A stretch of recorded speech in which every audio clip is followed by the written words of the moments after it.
I have decided to do a series of Pro-Mel 101 basic videos. While the Pro-Mel movement is only 2 years old, the origins of the movement has a lot of online history, as the movement was created in reaction to the failures of the men's rights and MGTOW movements online. So there is a lot of context that newcomers need to learn to catch up and get up to speed in understanding the pro-mel ideology. Newcomers need to understand the basics of the pro-male ideology so they do not fall into the typical habits that men have and make the same old mistakes of the past that have already been committed countless times by countless men. These mistakes must especially be avoided in men's rights spaces, as these mistakes derail men's rights. Men falling into these habits and refusing to learn and evolve is one of the reasons why the men's rights movement has gotten nowhere. Today, as part of me educating people about the pro-male ideology, I want to talk about a label that's in common usage in the MGTOW and men's rights communities. A label that's very vague and nebulous, and there's a lot of confusion about what it really means. The label I'm talking about is the Tradcon one, short for traditional conservative. The term tends to have negative connotations associated with it, so most Tradcons avoid using the label openly. And many MGTOWs and men's rights activists who mock Tradcons and are actually Tradcons themselves, and they don't realise it or are in denial about it. So that's another problem as well, because traditional conservative values are in contradiction with pro-male values. There is a lot of confusion about the term Tradcon. Many people think it means right-winger, and while most right-wingers are Tradcons, not all Tradcons are right-wing. Many Tradcons are in fact left-wing. The only difference really is major difference is that left-wing Tradcons are more covert about their beliefs, while right-wing Tradcons are more overt, out in the open about it. I think left-wing Tradcons believe that if they're too open about their belief in traditional gender roles, that it'll drive women away, it's seen as creepy, while right-wing men probably believe that if they're posh about being good providers, they're more likely to attract a girl. That's the motivation there. That's the main difference. The confusion is also understandable because Tradcons actually don't stick to traditional conservative values. They're not anchored to any principles except ones that they think will get them the girl. They're very flaky. The only principle Tradcons care about is about getting a girl and having a mate guarding. That's it. Whatever they believe will get them the girl, they'll advocate for. Nothing more, nothing less. Right-wingers tend to have this false, nostalgic view about history. They have this weird, wonky belief that the nuclear family has always been around, that it's the traditional setup and it's the foundation of Western civilization, even though it's in fact the extended family and the clan and the tribe are actually the traditional setup. The nuclear family only became common with the Industrial Revolution. Tradcons tend to talk about how both sides of their necks, and a classic example is the libertarian. Many libertarians join the army, they get army benefits, and often they get extra benefits for being married, so they use the army, the government, to get resources to bribe women to get a partner, and they serve just enough time in the army to get their lifetime pension, and they leave, and they feel entitled to collect that for the rest of their lives, while railing against government programs that help other people. And they like to try and justify their behaviour by pretending that joining the army is a useful thing for society when it's not. It's mostly wasteful. The US Army, for example, the most bloated, biggest army in the world, that's full of Tradcons, is a very bloated, wasteful army. It's actually a very wasteful, inefficient form of welfare and investment in technology. Yes, there is a side effect of technology being developed from all this military investment, like computers, the internet, but it could have been done in a much more cost efficient way if it was just invested directly into those things. So we could have gotten the benefit for society a lot cheaper. But I'm digressing. Tommy quit his factory job and joined the Army, where he made significantly more money and received housing and health care paid for by the military. Whenever he saw a chance at promotion, he pursued it. It meant more money and benefits for himself and his family. Recently, in a bid to further boost his family's income, he left the Army to work as a finance manager at a car dealership. He's now pulling in 6 figures. Most men are Tradcons, since most men want to be able to pander to women in a safe and predictable way. The problem is, economics is not a completely predictable thing due to the irrational nature of human beings. If you don't believe me, watch how economic bubbles form and burst, quite often merely by rumour and fear-mongering. So, if economics is not rational and predictable, therefore relationships can't be rational and predictable because it's just an economic transaction. Well, for men anyway. Relationships can never be broken down to simplistic supply and demand dynamics, because what women want from relationships is far more than just male utility and resources. Women also want social dominance in their relationships, and they also want prestige from acquiring a high status man. The more economic freedom women have in their relationships, the more unstable relationships are for Tradcon men. They'll struggle to pander to women in a predictable, safe manner, because at the end of the day, women are able to discard men and get the benefit from those men after they've discarded them. On another note, there is no such thing as a female Tradcon. The Tradcon label for females is an oxymoron, because females do not want to stick to rigid gender roles. Women who claim they're Tradcons are just LARPing.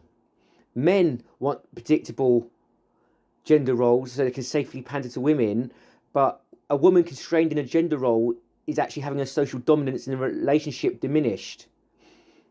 So women are actually not going to accept this. Too many so-called Tradcon women will hook up in a relationship and then break it up at their convenience. And they'll just say, oh yeah, the man's a beta, a loser, or he was abusive, or whatever excuse she wants to come up with. Of course, this sort of pandering to women under slavery contracts called marriage, common law marriage, the woman not working at all in a lot of relationships, or just working part-time while the man takes on more burdens, this is actually not traditional in any sense of the word. Yes, men did take on the lion's share of work and the risk in relationships in the past, but women did have to pull their own weight. People lived in extended families. There was no welfare state. There was no high technology, so people could not afford to take on dead female weight in the past, or only the most high status men could. The aristocracy, or rich merchants. So men who want to justify their current behaviour, pandering behaviour via tradition, are not only incorrect, they've actually got to do insane mental gymnastics to rationalise their decisions. The Tradcon ideology is actually objectively insane. And many Tradcon men carry on pandering and they carry on pandering and they never learn. They keep on getting burnt and they keep on going back to their pandering, looking for the right girl the next time. Also, Tradcons tend to scapegoat and create threat narratives.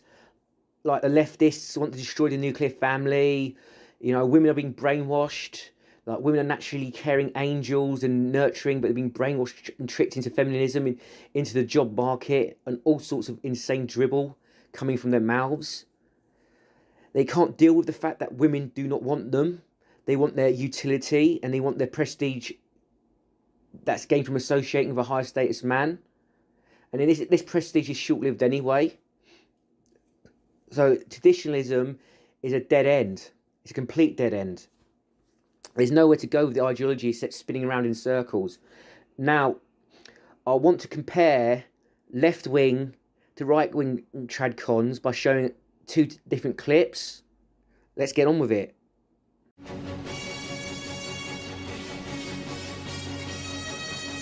And we all know this conspiracy theory that they don't want you to breed, so they deliberately make men to be more feminine as a part of some wild conspiracy. What if I told you that men were becoming more feminine, but it had nothing to do with them? Think about this. We can all see that something is changing. And I don't mean like gender roles, like questioning gender roles is wrong. I'm not saying that at all. I'm saying look at what is traditionally seen as feminine and how that's being pushed on men today and does have an effect. Now, it's not overtly being pushed, but it's something that has developed slowly. Okay, let me be specific about what I'm saying here. Largely, what we know as to be femininity came from housewives being at home in the Norman Rockwell painting era. And these wives were home. They didn't have to work. A man did make enough money, etc. And this is when the little golden age of capitalism in the United States was really taking off. Now, the post-war prosperity and all that. So capitalism comes up with all this prosperity that it's got to sell you something. That's what capitalism does. If it's not selling you something, it's dying.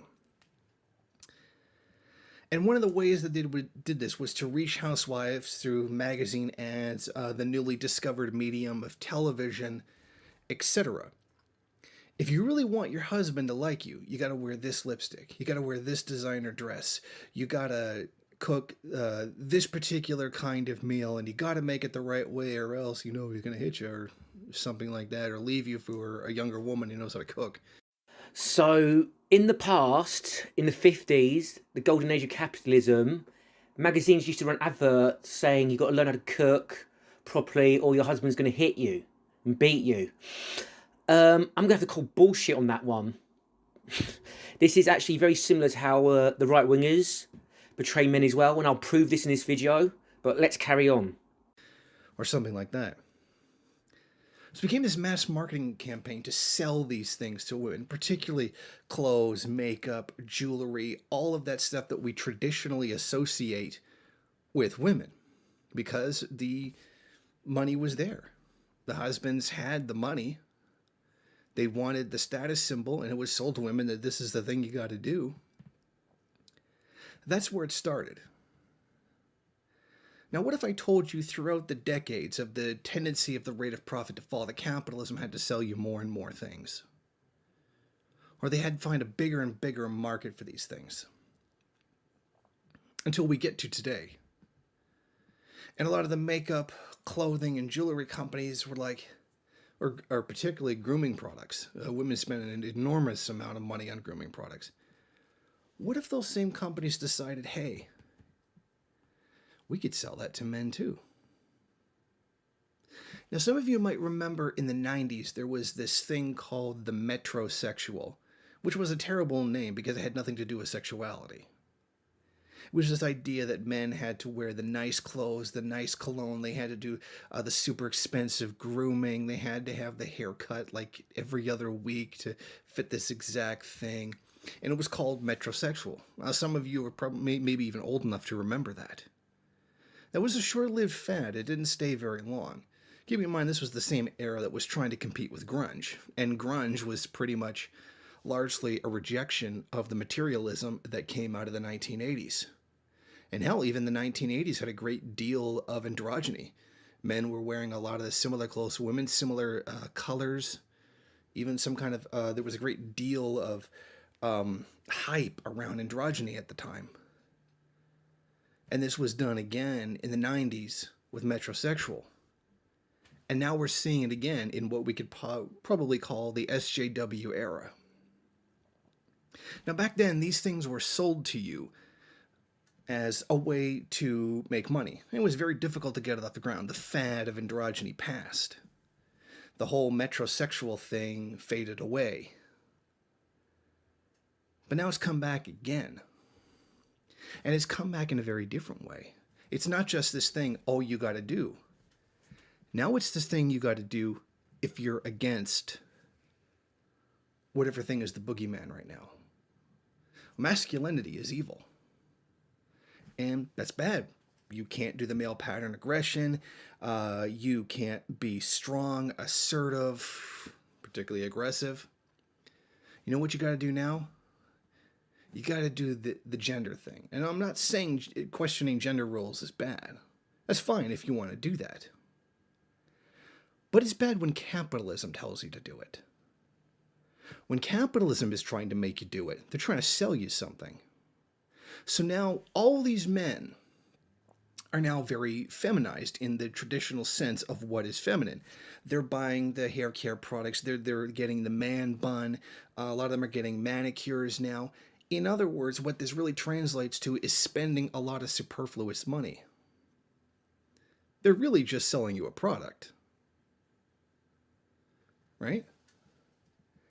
Now think about this. This happens at the same time as the so-called gender revolution is going on.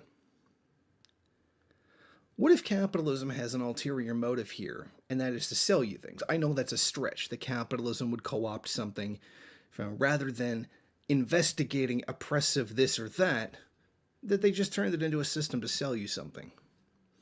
Come on, you want to be the real rebellion against patriarchy? Start buying all this needless shit. Now, of course, patriarchy is a bad thing. I don't think anybody would really disagree with that.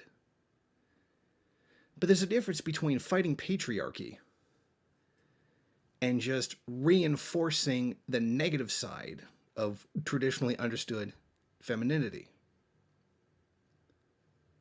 Now, this all comes as trying to get rid of what are traditionally seen as the masculine traits: aggressive, assertive, etc.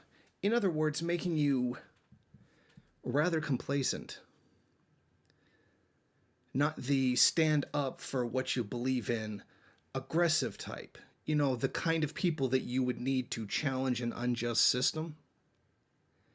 What if I told you this wasn't a conspiracy, but just the natural product of a system in decay? The natural product of a system that will look for any reason to sell you anything for whatever reason, just because it needs a profit in order to continue. So this feminization of men, in this proper context, understood within a capitalist context, within a Marxist materialist analysis, is something very different than what we're fed by the right wing, as it being some kind of conspiracy by they. So what if I told you this was trying to make you weak on purpose, so that you wouldn't stand up for yourself, so that you wouldn't aggressively stand against the injustices of that same system? Does that sound like something the bourgeoisie would do? Make a population subservient, weak, unable, and unwilling to defend itself? Because standing up for yourself and being aggressive would be too masculine, and that's bad now. You can't do that. What if I told you it was okay to be masculine? What if I told you that we didn't have to listen to this bourgeois weakening garbage, but we also didn't have to listen to this right-wing extremist nonsense either? What if we could properly analyze what was going on? Now, we know capitalist culture is bad. From the bottom to the top, the whole thing is reactionary and has to go. The Soviet Union, Lenin, Stalin, everybody knew that the rotten capitalist culture had to go, and that we had to write a new one. What if we did that? What if we redefined what it meant to be a man? What if we said there was a code of honor men had to live by that was actually good, not some kind of, antiquated nonsense about chivalry and a bunch of other nonsense about being misogynistic? What if we had real values? What if we had values like a strong man lifts up the weak? He doesn't beat them down. What if we said a strong man challenges what's wrong and sought out challenges, sought out worthy opponents, not beat down weak ones? What if we said there was honor in treating women with respect? What if there was honor in not saying women are obligated to have sex with you? And that you had to go out and earn that? Oh my God. So people go around to say that women are obliged to sleep with men. Not on planet Earth. Come on. And also, and men have to earn that. What, to earn a female acceptance and have sex with them within a relationship. That's been the standard of our culture for like thousands of years. I don't even know what the hell this guy is on about. His beliefs are Tradcon beliefs. He's de facto a Tradcon. He's just a left-wing Tradcon. Now, let's play a PragerU video so we can spot the commonalities in the belief system between the Marxists and the extreme right. Rape, murder, war. They all have one thing in common. Men. Wow! That's amazing. That is something that could have come from the mouth of a radical feminist. If you want proof that the right are just like the feminists, this is it, right here. Aggression, violence, ambition unchecked by conscience, all the stuff of toxic masculinity, right? And the solution is obvious. Make men less toxic. Make men less masculine. Make men more like women. But I'm here to tell you that that way of thinking is not only wrong, it's dangerous. Here's why. When you try to make men more like women, you don't get less toxic masculinity. You get more. Why? Because bad men don't become good when they stop being men. They become good when they stop being bad. Aggression, violence, and unbridled ambition can't be eliminated from the male psyche. They can only be harnessed. And when they are harnessed, they are tools for good. I don't consider the word objectification to be valid at all. But if it was valid, it would be valid in cases like this. Talking about men as tools, being harnessed like they're a resource. Okay? It's talking about good, productive men, good, useful men, is something that Marxists talk about as well. This is what they show in common with the right. And it's toxic, nasty, insidious, because it plays on male egos, and men buy into it while they're getting dehumanized. Not for harm. The same masculine traits that bring destruction also defeat tyranny. The traits that foster greed also build economies. The traits that drive men to take foolish risks also drive men to take heroic risks. The answer to toxic masculinity isn't less masculinity. It's better masculinity. And we know what that looks like. It's a young man opening the door for a girl on their first date. It's a father working long hours to provide for his family.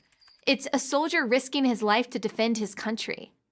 The growing problem in today's society isn't that men are too masculine. It's that they're not masculine enough.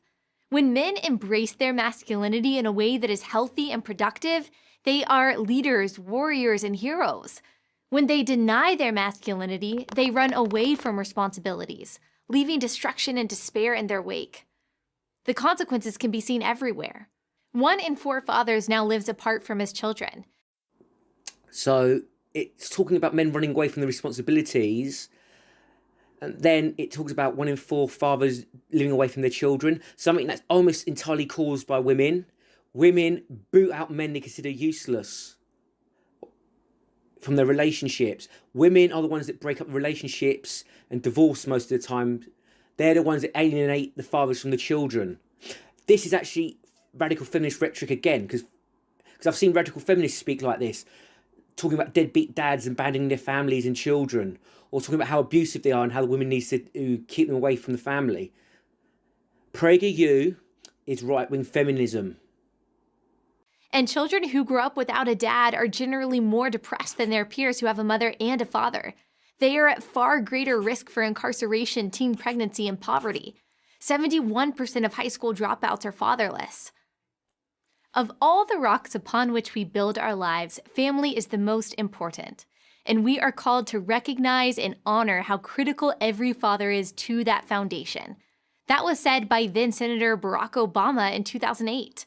If we are honest with ourselves, he went on, we'll admit that too many fathers are missing from too many lives and too many homes. As much as we try to deny the need for real masculine strength in society, there's no denying its necessity. Healthy families and strong communities depend on the leadership and bravery of good men. Yet, the current trend is to feminize young men in the hopes of achieving some utopian notion of equality and peace. This is a straw man, and this is validating the feminist frame. Feminists do not believe in equality. Any claims to the contrary is just a lie. Right-wingers hate egalitarianism, and they actually hate peace because they're warmongering neocons, so they're actually scared that feminists want this. What feminism actually wants is men trapped in their gender roles and female social dominance expanded while females are freed from their gender roles. That's what feminism stands for at the end of the day. Again, PragerU are right-wing feminists. PragerU are Tradcons. Tradcons are right-wing feminists. Tradcons are female supremacists, just like feminists. They're just a slightly different brand of female supremacists. And it starts at the earliest ages. In the school classroom, boys are invariably the problem. On the playground, aggressive games like dodgeball have long been banished. We tell young men that their intrinsic desire to compete is wrong. Everybody gets a trophy. Don't run up the score. This anti-male tilt continues on through higher education and into the workplace. It has created millions of tentative men, unhappy women, and confused boys and girls. Here's a secret that every woman knows. Women want real men. Men they can count on and, yes, look up to. No amount of feminist theory will change that. I don't know any woman at any age who is attracted to a passive man who looks to her to be his provider, protector, and leader. Every woman I know wants a strong, responsible man. That's not a consequence of a social construct or cultural pressure. It's innate. The devaluation of masculinity won't end well because feminine passive men don't stop evil. Passive men don't defend, protect, or provide. Passive men don't lead. This needs pointing out. Men don't lead at all. Okay? The so-called leadership position is a slavery position. It's called pandering. Providing is pandering. The man performs or he's discarded. It's as simple as that. That's not leadership. If men had female slaves and sent them out to work while he stayed at home and lays about, that would be leadership. Okay? Let's not have this sleight of hand bullshit that plays to men's egos. Men are not leaders. Men are slaves. That's why my channel was called Analysing Male Slavery. Passive men don't do the things we have always needed men to do for society to thrive. In his book, The Abolition of Man, English social philosopher C.S. Lewis writes about this problem. He describes the tension between cerebral man and visceral man. By his intellect, Lewis explains, man is mere spirit, and by his appetite, mere animal. We need both. Take away one, and you're left with a man who's either weak or wicked. And in a world of wickedness, weak men are nothing more than enablers of wicked men. Rape, murder, war. They all have two things in common. Bad men who do the raping, murdering, and warring, and weak men who won't stop them. We need good men who will. It's not masculinity that's toxic. It's the lack of it. I'm Ali Stuckey for Prager University. I want to point out the commonality between left-wing and right-wing Tradcons. If you watch both of the clips from those videos, you'll notice something. Both sides talk about what it takes to be a real man. They talk about masculine performance. They talk about men being emasculated. They come up with different theories why men are being emasculated. They've both got different scapegoat groups, but they share the same anxiety about masculine performance. But what they don't talk about is forcing females into their gender roles, because that would be seen as creepy. Mainstream right-wingers don't do that, and left-wingers don't do that. Only the most fringe, marginalised, low-status right-wingers talk about enforcing gender roles on females. They've got a nostalgic false view of the past. They thought that women were just provided for men, and that was it. It didn't work like that. Men had to have status to pander to women. A lot of men in extended families had to pander to female relatives and a lot of them never even got to be with a female in return. Projecting the nuclear family setup into the past is wonky and it doesn't work. So women will not be constrained to any gender roles, while men want to double down on their masculine performance in hopes that women will be naturally attracted to these men and pair with them. It won't happen. The only gender role that women want is the female imperative, female social dominance. That's it. They want to have their say in society. They want to get to dictate the terms. They want to be able to marry men, have men trapped in traditional roles, and then bail on them at any time they want.